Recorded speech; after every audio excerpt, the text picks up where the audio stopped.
Salut, c'est Aurélien, l'auteur du livre Je gagne ma vie avec mon blog. Dans cette vidéo, je vais vous expliquer pourquoi et surtout comment monter un business en Birmanie. Alors si vous me suivez, vous le savez, moi j'ai passé 2 ans en Australie, j'ai monté un business là-bas. Je suis rentré en France, j'ai créé un business sur internet et je suis toujours un petit peu à l'affût de où est-ce qu'on peut créer un nouveau business. Là, je viens de passer 3 semaines en Birmanie voilà, j'ai vu qu'il y avait énormément de potentiel de business. Pourquoi? En fait, c'est un pays d'Asie du Sud-Est qui en fait est en retard par rapport aux autres. Pourquoi? Parce qu'il y a eu une dictature militaire, tout le monde le sait. Il y a une ouverture politique qui se fait de manière apparemment assez pacifique. Il y a eu des élections récemment. Les militaires ont perdu, je crois que c'est l'Assemblée. Enfin voilà, c'est quand même assez surprenant et ça se fait de manière très calme. Donc ça veut dire quoi? Ça veut dire que c'est un pays qui s'ouvre forcément il va y avoir un boom au niveau économique. Si vous regardez un petit peu ce qui se passe dans le monde, si vous regardez en Afrique, en Asie du Sud-Est, en Amérique latine, il y a beaucoup de pays qui sont en très forte croissance parce qu'ils ont des retards en termes de développement et ils rentrent un petit peu dans la danse de la globalisation et ils se mettent à produire et à se développer de manière assez considérable. Donc, le Vietnam, le Cambodge, la Thaïlande, c'est des pays qui sont en forte croissance. La Birmanie, ça va être le cas. Et comme ils ont un retard à combler, vous allez voir que ça va exploser dans les 10, 15, 20, 30, peut-être 40, 50 prochaines années. Si vous regardez sur la carte, donc la Birmanie qui s'appelle le Myanmar depuis 89, mais ça, on continue à l'appeler la Birmanie en France. C'est un pays qui est quand même assez grand. C'est assez surprenant, qui est vraiment très grand, 50 millions d'habitants. Je pense que c'est un excellent moment pour créer un business. Si vous vous intéressez un petit peu à ce qui se fait, il y a un auteur qui s'appelle Jim Rogers, qui est un investisseur américain que j'aime beaucoup. J'ai lu 2 de ses bouquins et il dit que Myanmar, ça va être un endroit absolument exceptionnel pour investir. Et là, je suis dans la capitale à Rangoon et il y a plein de gros projets de construction qui est évidemment synonyme d'une certaine vitalité économique. Là, j'en vois un là-bas. Je sais qu'il y en a un juste derrière et il y en a plein. Donc pour un jeune, ou même moins jeune, mais un entrepreneur, quelqu'un qui veut arriver ici, évidemment, il y a beaucoup plus de potentiel. Donc le problème, c'est que quand vous démarrez, alors première chose, moi j'ai rencontré un Français qui voulait créer un business en Birmanie et il m'a dit je vais attendre les prochaines élections, je vais voir, etc. Je regarde les lois, je lui ai dit écoute, arrête un petit peu, te cherche pas des excuses, si tu es motivé, tu te lances. Vous pouvez à la limite passer 2 heures à regarder un petit peu, chercher sur internet le cadre légal, s'il y a des investisseurs étrangers, des entrepreneurs qui font du business et si oui comment, parce que des fois il y a des problèmes par rapport au droit de la propriété où on est obligé de s'associer avec un local. Je crois que c'est le cas par exemple en Thaïlande. Donc à la limite vous faites 2 heures de recherche sur internet, une après-midi si vous avez beaucoup de temps, mais ça ne sert à rien de passer trop de temps là-dessus. À partir du moment où vous avez pris votre décision, vous vous lancez. Maintenant le problème ça va être comment vous allez pouvoir créer un business et gagner de l'argent alors qu'au départ vous avez des ressources limitées qui sont évidemment peut-être votre argent, peut-être que vous démarrez, vous n'avez pas beaucoup d'argent encore. Moi quand j'ai lancé mon business en Australie j'avais 15 000 € et j'ai presque tout investi et ça a très bien marché mais parce que j'ai eu du flair et voilà. Donc l'idée c'est pas de perdre votre investissement. Essayez de pouvoir démarrer même si vous avez un investissement limité. Et le problème quand je dis que vos ressources sont limitées, ce n'est pas uniquement une question d'argent, c'est une question également de savoir. C'est-à-dire qu'aujourd'hui, vous n'êtes pas forcément sur place, vous ne connaissez pas forcément des gens, vous ne connaissez pas le marché, vous ne connaissez pas la culture, vous ne connaissez pas le pays. Donc en fait, vous êtes vraiment très limité en termes de ressources. Ça veut dire quoi? Ça veut dire que je pense que ça ne sert à rien en fait de passer trop de temps à essayer de trouver une idée extraordinaire pour débarquer, pour la mettre en place. Pourquoi? Parce qu'en fait, les meilleures opportunités, les meilleures idées de business, c'est une fois que vous êtes sur place, que vous êtes déjà, on va dire, dans l'action, que vous allez les avoir. Donc dans un premier temps, ce n'est pas forcément hyper pertinent de passer des mois à réfléchir à un business. Donc ça veut dire quoi? Ça veut dire que ce qu'il faut trouver, c'est de trouver un petit business avec un investissement initial qui ne soit pas très important, qui vous permette de venir ici et de commencer un petit peu à gagner votre vie, à vous mettre dans le bain, à créer votre réseau de relations et vous allez voir que des opportunités, vous allez en avoir d'autres. Mais si vous débarquez aujourd'hui et que vous lancez votre business, si dans 15 ans, si dans 20 ans vous êtes toujours là, je suis prêt à parier que vous ferez un business différent parce que vous aurez trouvé une meilleure opportunité et c'est évident qu'une bonne, voire une excellente opportunité, vous ne pouvez pas la trouver en cherchant sur internet depuis chez vous, il faut être sur place. Donc ça veut dire quoi? Ça veut dire que quand vous arrivez, il faut avoir juste une idée de business qui vous permette de mettre le pied à l'étrier. Et moi j'ai pensé à un business pour vous.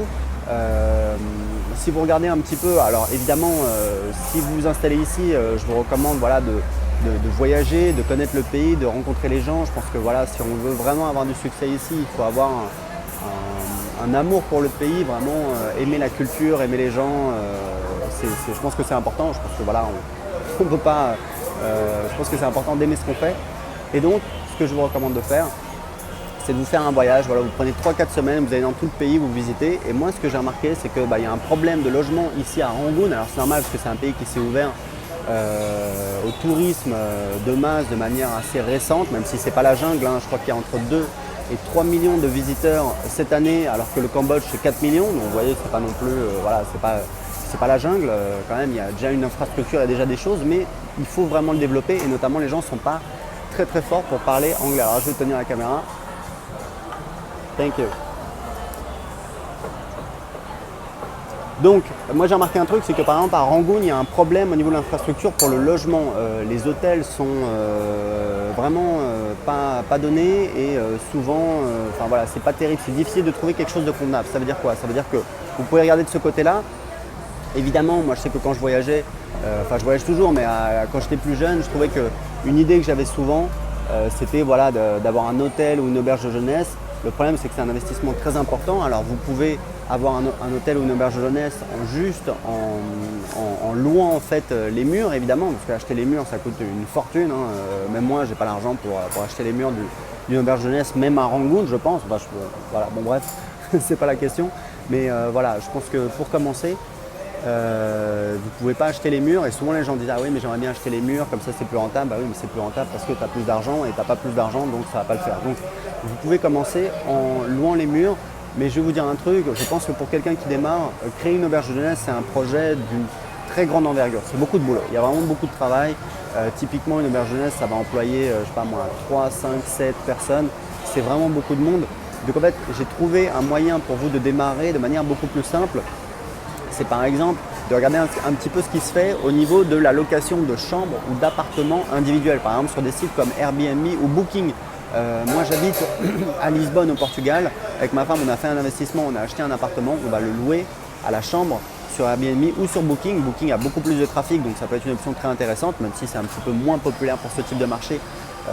Voilà, c'est possible. Donc ce que vous pouvez faire, c'est par exemple regarder un petit peu ce marché-là, donc regardez les annonces sur Rangoon, éventuellement vous allez passer une nuit dans un logement pour voir ce que c'est, pour voir ce que les gens proposent à ce prix-là. Évidemment, vous avez fait vos 4 semaines de voyage, vous avez passé quelques jours à Rangoon dans un hostel, donc voilà, vous avez vu un petit peu ce qu'on proposait. Et là, encore une fois, vous n'êtes pas obligé d'acheter le bien, vous pouvez en fait le louer et le sous-louer. Alors, il faut savoir un truc, c'est que très souvent, alors je ne connais pas du tout les contrats de location en Birmanie, et, j'ai envie de vous dire, je n'ai même pas envie de les connaître, mais très souvent, en tout cas dans les pays occidentaux, en France, au Portugal, enfin dans plusieurs pays, c'est interdit en fait quand vous louez un bien de le sous-louer. Il faut en fait avoir l'autorisation du propriétaire. Ça veut dire quoi?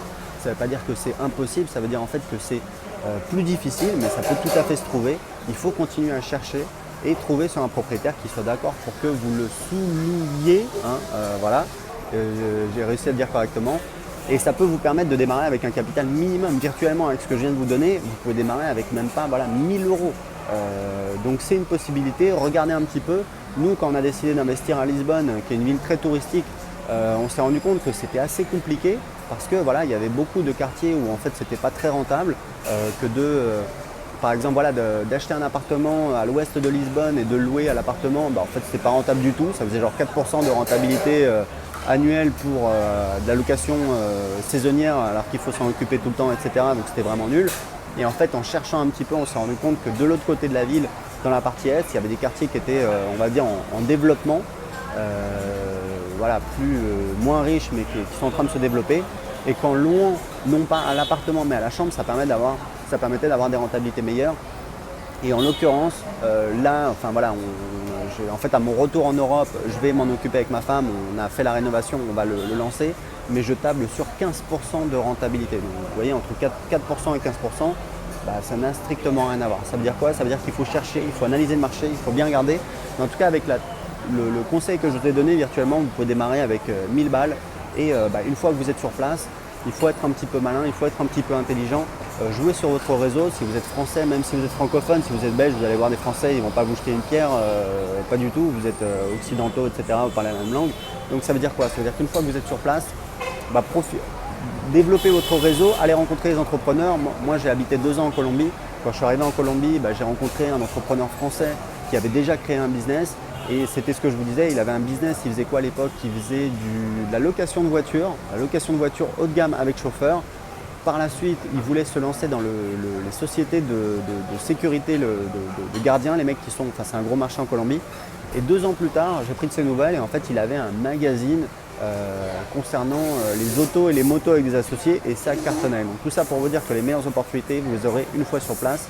Mais avec la stratégie que je vous ai donnée, vous pouvez commencer avec rien et une fois que vous êtes sur place, vous allez rencontrer des gens, vous développez votre réseau puisque évidemment il ne faut pas rester dans votre coin, il faut profiter un petit peu de l'expertise d'autres personnes qui sont déjà là depuis peut-être plus longtemps, peut-être qu'elles pourront vous donner des tuyaux et puis c'est comme ça que vous allez trouver les meilleures opportunités. Alors juste pour terminer cette vidéo, un truc important, moi quand j'étais en Australie, j'ai créé un business qui a très très bien marché.